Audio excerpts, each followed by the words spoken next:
Patay! Balik na nga tayo dito sa entablado ng Talentadong Pinoy!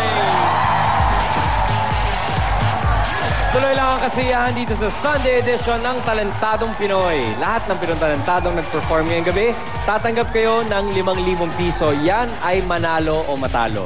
Pero dahil wala sa inyo ang nasara ng kortina, ang ibig sabihin lahat kayo ay may tsansa pang manalo ng 50,000 pesos. Pero yan ay mangyayari lamang kapag napatumba nyo ang ating one-time defending champion na si Sor. Now, here are the results.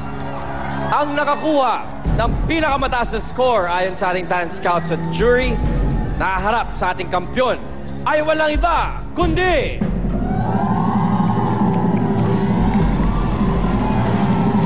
winning 10,000 pesos and a chance to go up for the championship tonight.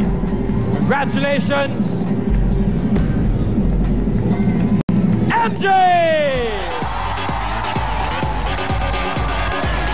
Congratulations, MJ. Haharap ka sa ating kampiyon. Kaya good luck, pare ko. Isang 6-week champion ang napatumba ng ating current defending champion. Ano ang kanyang naramdaman ngayong siya na ang mag-uumpisa ng kanyang lakbay dito sa Talentadong Pinoy? Ito po ang kanyang saloobin. Thank you, MJ. Congratulations, Sor! Nung tinawag po ni Ryan yung pangalan ko as champion for the night, parang, ha? Oh. Yung parang ganun. Hindi ko kasi in-expect na mananalo pala ako. Kasi para sa akin yung pagsali ko, parang opportunity to. Sige, go. First time ko pa po sa national TV, tas nanalo pa ako. Kaya parang excited din po ako. Nung araw po ng competition, fresh from plane ride pa po ako. Galing pa kami ng Iligan. Tapos, bumiyahe pa kami ng 1 hour and 30 minutes patungong Cagayan. Tapos, nag-board ng plane. And then, diretso na sa taping galing sa airport. So, parang lahat ng effort tsaka sacrifices ng time tsaka sleep, rewarded din yun. Sa competition po na ito, yung iniisip ko lang po is bigay ko lang yung best ko tsaka i-enjoy ko habang naglalast pa ang opportunity. Hindi ko na iniisip na, baka mananalo ko, baka matatalo ko. Yun sa akin lang, parang ma-enjoy sa akin yung mga tao, tapos ma-share ko yung music ko sa kanila. With the sound of her youth resonating high for the second time around, here's our one-time defending champion, Sor!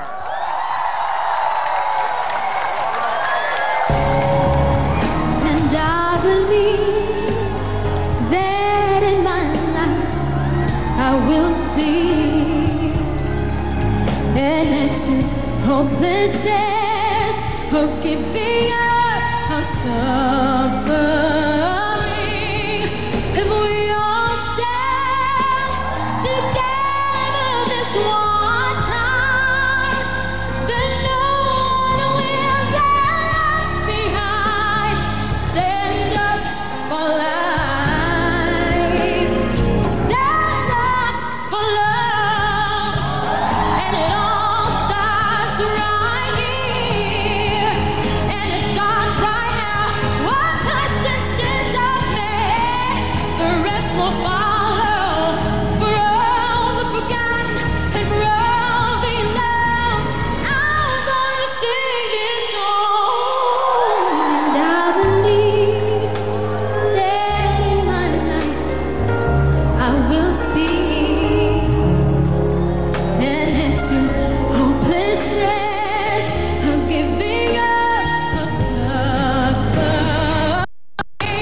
If we all stand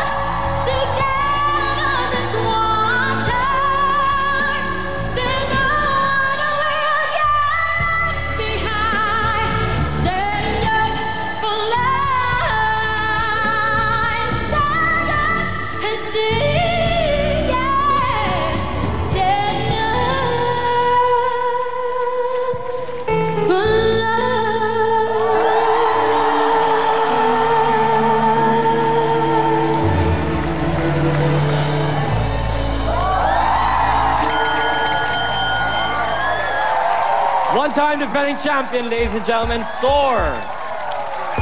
Soar? Nakabahan ka pa rin ba?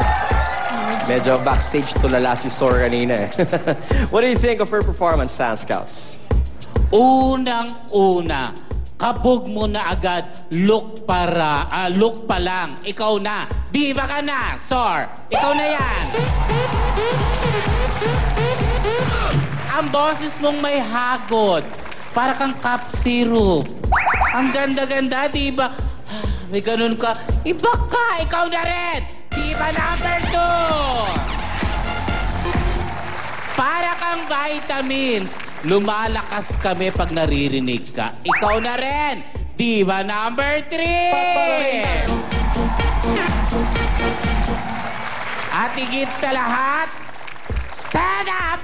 Yun ang kinanta mo, standing ako sa'yo. Dahil ikaw na, Soar, ang talentadong Pinoy!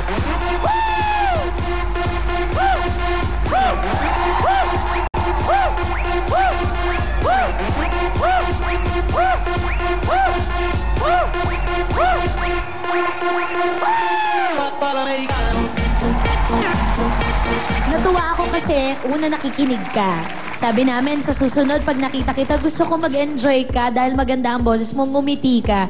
Pagbukas ba lang ng kurtina, nakangiti ka na. Tapos parang may glow sa'yo na hindi ko ma-explain. Siguro yun yung nadadala ng success. At saka talagang masaya ka, nag-radiate ka.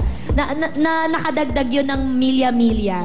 Nararamdaman ko na gumaan yung loob mo kahit papaano. So, yun pa lang, nagsimula na doon sa magandang confidence, sa magandang ngiti, tumuloy-tuloy ka na. And this song is very tricky kasi yung part na mag-shift siya, nawala yung music. Kasi gusto lang talagang patunayan ni Beyonce na magaling siya. At nung ginawa mo, nagawa mo rin, so magaling ka din. Wala nang ibang dapat sabihin kundi lagyan na lang ng check yung pangalan mo. Yun lang yun. Go!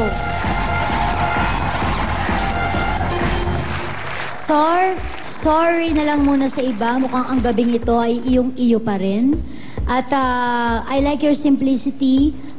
Gustong-gusto ko yung parang walang effort nung kumakanta ka. Kaya tumataas yung nota, bumababa, nakokontrol mong maigi. Although hindi ako singer, pero damang-dama ko sa'yo, no, na parang, alam ko napakahirap nung kinakanta mo. Pero hindi ko yun nabakas sa'yo.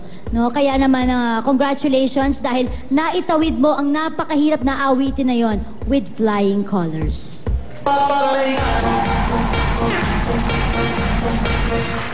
Ako, what I like about you, Soar, is I like your... Ano bang... saan ba nanggaling ang Soar? S-O-R? Pinanganak po ako ng Christmas Day.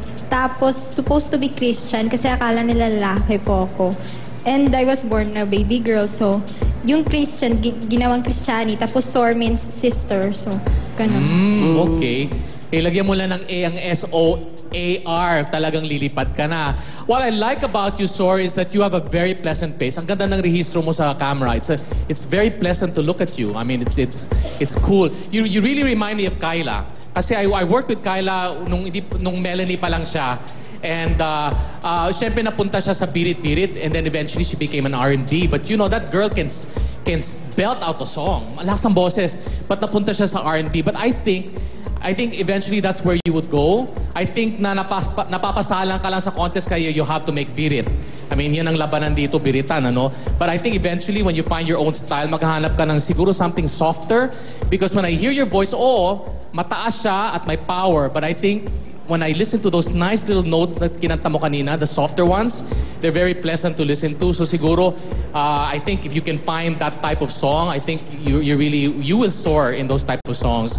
So sige, just do contest songs muna. Mukhang magiging labanan to ng mga singers ang talentadong third season, ano? This is gonna be... it looks like it, Direk. It looks like it. So we're just gonna sit back and enjoy the music. Thank you very much, Stan Scouts. Thank you very much for your performance, Soar. At bilang ikaw ay ang ating kampiyon ngayong gabi, Soar, please step to my right.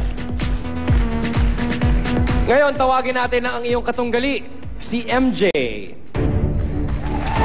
MJ, dito ka sa aking kaliwa, pare ko. Kaninong talento ang magwawagi ngayong gabi? Sa ating defending champion na si Soar o sa kanyang challenger na si MJ? Malalaman natin ang kasagutan sa ilang sandali kaya huwag bibitiw. Ito ang pinakamalaking talent show on television.